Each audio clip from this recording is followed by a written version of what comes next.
Hello, thanks for tuning in. So here is the trailer that started off and was just going to be a simple open trailer.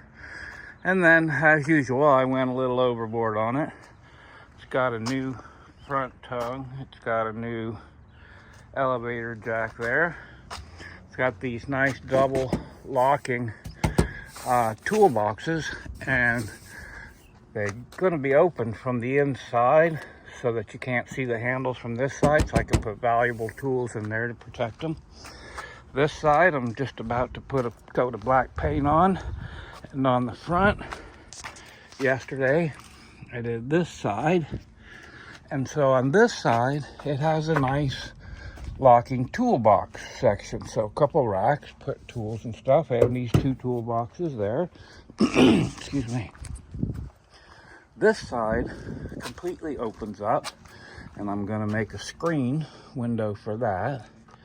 Inside, you'll see it has a nice shelf and another little box there.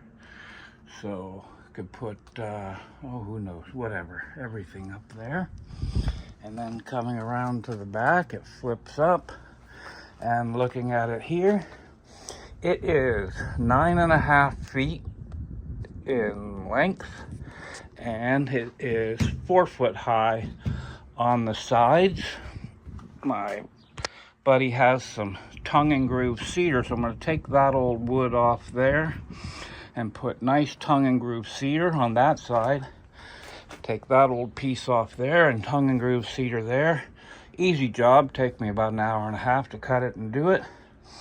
And then on the base, I'm going to staple down some plastic, and then I've got a nice piece of weatherproof indoor-outdoor carpet that's going to cover this area inside of here.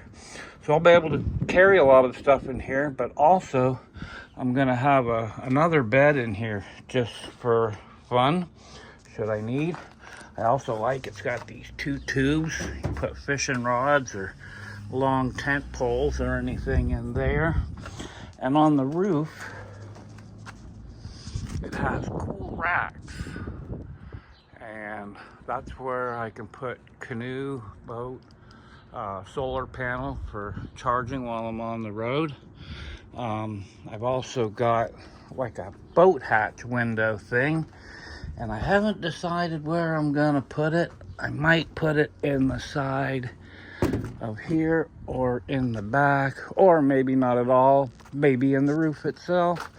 I don't know. The other thing I did was put brand new hubs, wheel bearings, and bearing buddies. So the tires are new, and everything but the axle itself is all brand new. I've got a new wiring kit, so I'm going to rewire the trailer today and put some nice side marker lights on it. That I've got all that. With the height of the van, the van sits about 2 inches higher when it's rolling down the road, so it's perfectly aerodynamic. And yeah, you can see my big, huge new tires on there. Get me down some dirt roads, through the mud, through a creek, up a rock mountain hill, whatever it takes. And that's the trailer. And I bought the trailer 2 years ago, and I paid, I think, $275 for it. And then I've invested $150 into the wheels and bearings and everything. So $275, $375, so $450.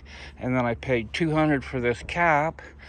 And so I'm into it for, with the paint, $700. Once I'm done with that tongue and groove and finished, and it looks like on the inside it'll look more like a camper, I'll bet I could get $1,500 out of it pretty easy, especially if I put a battery and one of my little inverters in there, so it's got electricity and solar on the roof. That angle of that shelf there is kind of funky, but I get why it's like that, so that when you take off from a stop, things don't slide off and come back, instead of just putting a lip, or as you call it, a fiddle, to keep stuff from going around. So I might lower that angle a bit, Could even put a little roof fan up top there and could cook inside of here on a rainy day. So if I lowered the angle of that, my camp stove would go in there, my coffee maker, my cooler would be up in the front corner there, my 12-volt fridge, and if there was ventilation, a little tiny like bathroom roof vent van or some kind of roof vent sucking the air out, if it was raining out, I could cook in there instead of in the yurt, or in the yurt, or wherever I want for that matter. Yeah, nothing wrong with it at all. I think it was a pretty cool gig. So I'm just working and getting ready to hit that exciting highway into the Arctic North. And thanks for tuning in. I will definitely show a finished product probably tomorrow. Everything will be about as done as I'm gonna get done on it, but pretty nifty. And what's cool too is I didn't notice how high it was, but standing in there to up there is about 5'1", so you don't even have to crook your head too much. Get in there. And then I thought about, I could make it stand upable. I could probably lift it another, so that that's level with there, another 4 or 5 inches, and get it to be about 5'6", 5'7". I could go higher. I could get it to where it's 6 foot tall in there and make it into a real camper.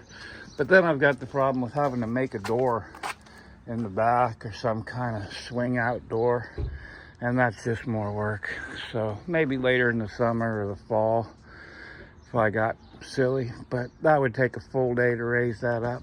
Anyways, thanks again for tuning in, and we'll catch you later. Bye bye.